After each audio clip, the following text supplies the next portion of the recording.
সবাইকে good morning. আজকে আমাদের পন্ডিচেরির মাগো কুকুর সেকেন্ড ডে। তো আমরা আজকে বেরোচ্ছি পন্ডিচেরি সাইট সিন করতে। তো যাবো হচ্ছে অরোভিলে। দেখি এবার ইচ্ছা আছে অরোভিলে যাওয়ার। তো আমার হাজব্যান্ড গেছে টোটো ঠিক করতে। তো চলো বেরাই। আর এখানে আমরা দেখো আজকে সম্পৃক্ত পিঙ্কি পিঙ্কি পড়েছে, পিঙ্কি পিঙ্কি। এখন আমরা অটোতে উঠে পড়েছি। এখন যাচ্ছি শহরের জনকোলাহল থেকে শান্তির জায়গায়। তো অরোভিল মেন শহর থেকে 20 কিলোমিটার দূরে কিন্তু অবস্থিত। তাই আমাদের যেতে সময় লেগেছিল প্রায় 45 মিনিট। তবে যাওয়ার রাস্তাটা ছিল অপূর্ব সুন্দর। তো এখন আমরা অরোভিলে অলরেডি পৌঁছে গেছি। তো ওখানে অনেক দোকানপাট আছে সুন্দর সুন্দর। তো আমি আমার মেয়ের জন্য এখানে হ্যাট দেখছিলাম।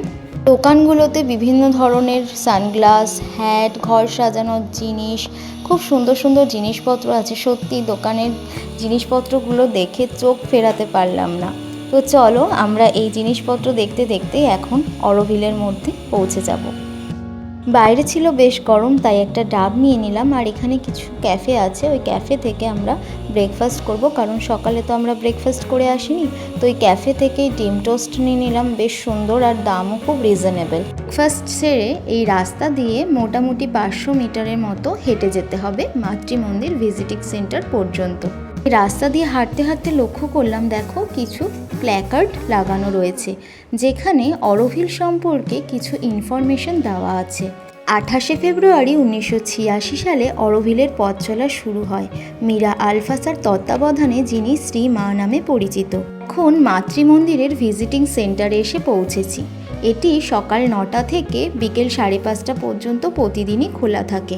এখান থেকেই মাতৃমন্দির যাওয়ার জন্য পাস সংগ্রহ করতে হয়। এখানে প্রবেশ করেই প্রথমে চোখে পড়ল অরোভিল চার্টারের দিকে, যেখানে লেখা রয়েছে, in Auroville nothing belongs to anyone in particular, all is a collective property. অরোভিলের ভিত্তি হলো ঋষি অরবিন্দের দর্শন ও যোগ। এখানে পুরো অরোভিলটাকেই তুলে ধরা হয়েছে। আর এই যে গ্লোবটা, এই গ্লোবটা দেখতেই আমরা এখন যাব। এবার বলি পাস ফ্রি অফ কস্ট। এখানে 2 ধরনের পাস দেওয়া হচ্ছে, সিনিয়র সিটিজেন এবং বাচ্চাদের জন্য লাল রঙের পাস এবং বাকিদের জন্য নীল রঙের পাস। সিনিয়র সিটিজেন এবং বাচ্চাদের জন্য এরকম গাড়ির ব্যবস্থা আছে। আমার যেহেতু একটা ছোট্ট বেবি আছে, তাই আমিও পাস কালেক্ট করে এই গাড়ি করেই যাচ্ছি অরোভিলের গ্লোব দেখতে। এছাড়াও হেঁটে এবং সাইকেল রেন্টে নিয়েও কিন্তু ওই গ্লোবের কাছে পৌঁছানো যাবে। যারা হেঁটে যাবে তারা মাতৃমন্দির ভিউ পয়েন্টের আগে আরও 3টি জায়গা দেখতে পারবে। একটা হলো ভারতী নিবাস ইউনিটি প্যাভিলিয়ন, আর একটা হলো সাবিত্রী ভবন। জায়গাটা সত্যি খুব সুন্দর। এত সুন্দর জায়গায় হেঁটে যেতে কিন্তু তোমাদের ভালোই লাগবে।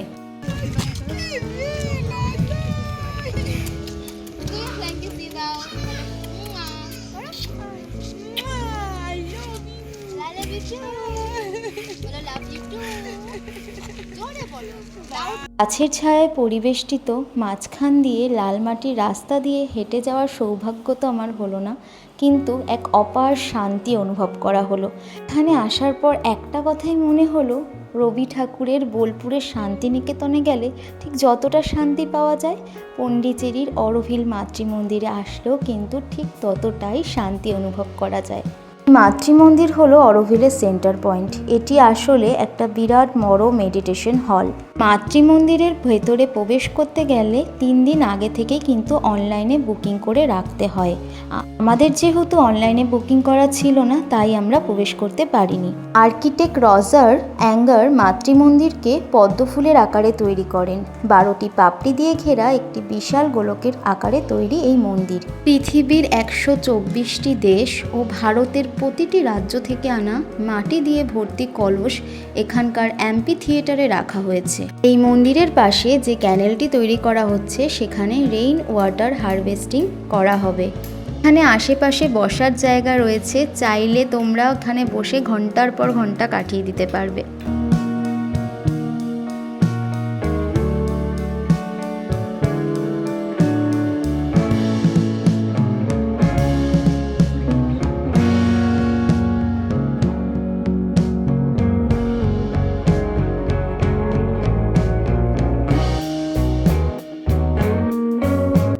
বিভিন্ন ধরনের খাবার দাবারের দোকান আছে, তাছাড়াও জামা কাপড়ের দোকান এবং বিভিন্ন ধরনের ঘর সাজানোর দোকানও কিন্তু এখানে রয়েছে। অরোভিলে ঘুরতে আমাদের প্রায় 2 ঘন্টা সময় লেগে গেল। তবে যারা অরোভিলের বাসিন্দা তাদের জীবনযাপন কেমন সেটা কাউর জানতে ইচ্ছে করলে একটু বেশি সময় লাগবে।